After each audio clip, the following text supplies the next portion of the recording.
If man chooses to pass through a second spiritual birth, it takes place through initiation.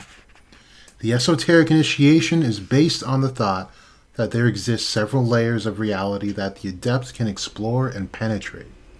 This occurs through initiation.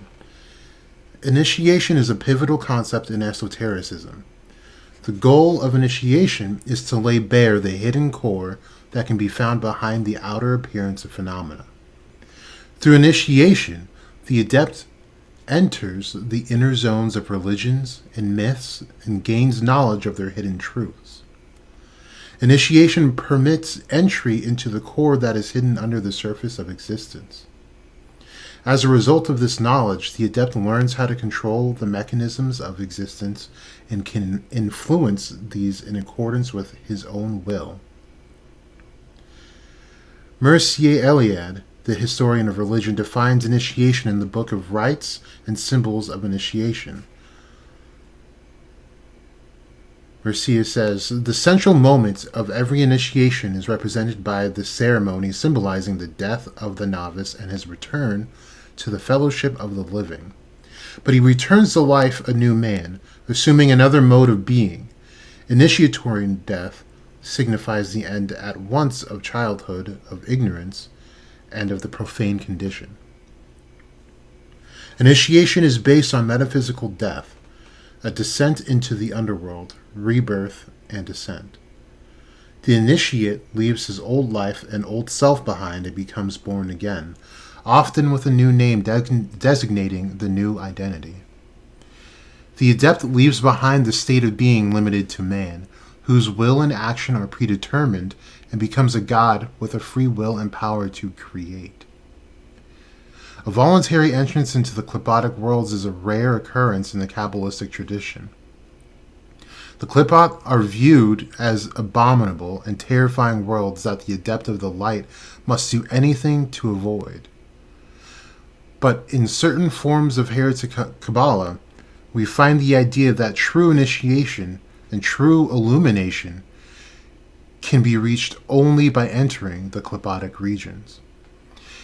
In shamanism and the old mystery cults, the descent into the underworld was a key element and entry into the Sitra Ara, and the Qliphothic regions is in accordance with this tradition, albeit in its most extreme and radical form. The Qliphoth are not merely associated with the kingdom of death in which the ancestors of mankind roam, but the Qliphoth brings the adept in contact with the outer darkness that can be found beyond the universe. To enter the Qliphoth consciously of one's own free will is to begin a path of initiation in which man and his world are reborn in the deepest sense, and this is the draconian path. The Qliphothic initiation is a unique path that in a systematic and controlled fashion works with the forces of chaos and the utmost darkness. Under the surface of the light tradition, the dark tradition has been hinted at, often with warnings and unspoken allusions. There are three main levels of knowledge, of which the first is our mundane knowledge and the information presented by common science. Under this level, we find the light esoteric knowledge that has been transmitted through the common occult societies, and beneath this level, we can find the dark esoteric knowledge. The dark path of initiation is indeed rare since it leads out towards chaos, and few individuals are able to tread this path. The light esotericism leads back to the divine unity, while the dark esotericism leads beyond the divine. The Qliphothic initiation is draconian in a dual sense.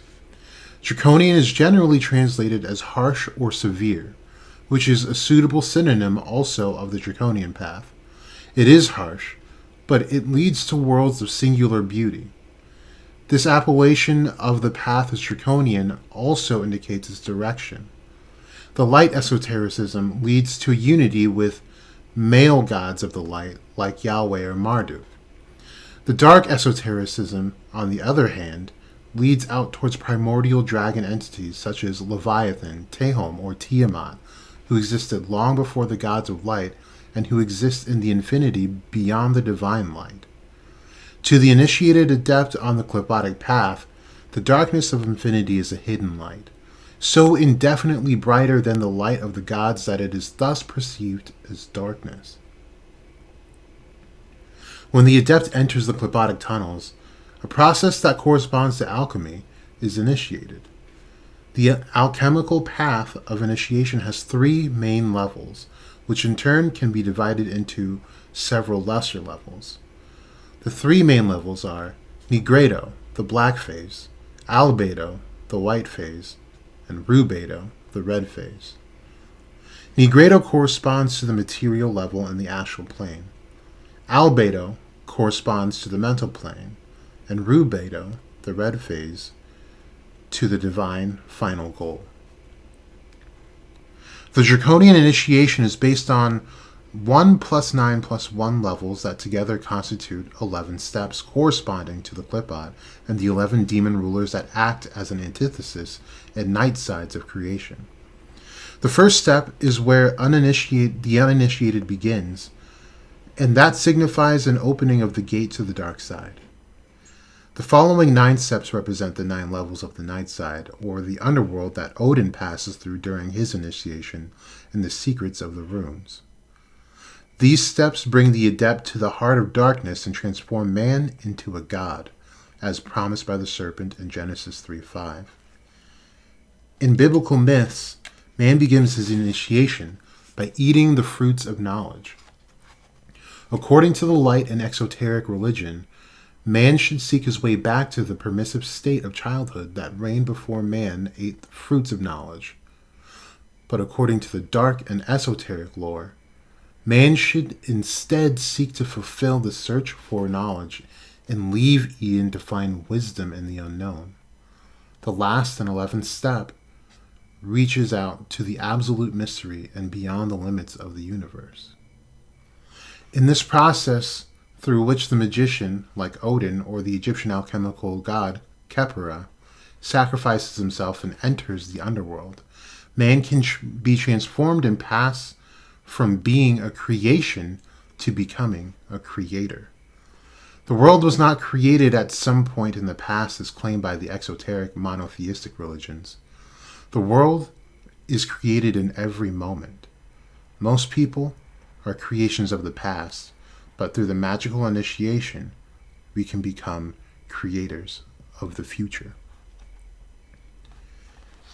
And this is the Qlipotic initiation, otherwise known as the left-hand path or the draconian path.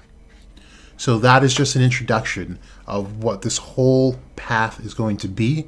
I'm going to be delving more into this as we go from the surface level of the Qlipot all the way down to the Thaumael and even beyond. So if you guys are interested in that, definitely subscribe to the channel and turn on your notifications, because I will be posting pretty frequently for you guys to get the information that I'm getting from this book by Dr. Thomas Carlson. And for those of you that are new to the channel, this is probably my best go-to for information on anything occult, along with my books that I have from Cornelius Agrippa. So if you're interested in any of this, and for prediction purposes, and also just for deeper content into why Black Clover is actually such a wildly good anime or series, definitely subscribe to the channel. I am on my way to 3.5K by the end of November, so I would really appreciate the help, only if you guys really like the content. But other than that, stay tuned for the next videos, because they will be amazing. Gems will be dropped. I hope you guys like them. Let me know in the comment section below or on Twitter. You know where to find me. This has been Jack OATz to go. You either know or you don't.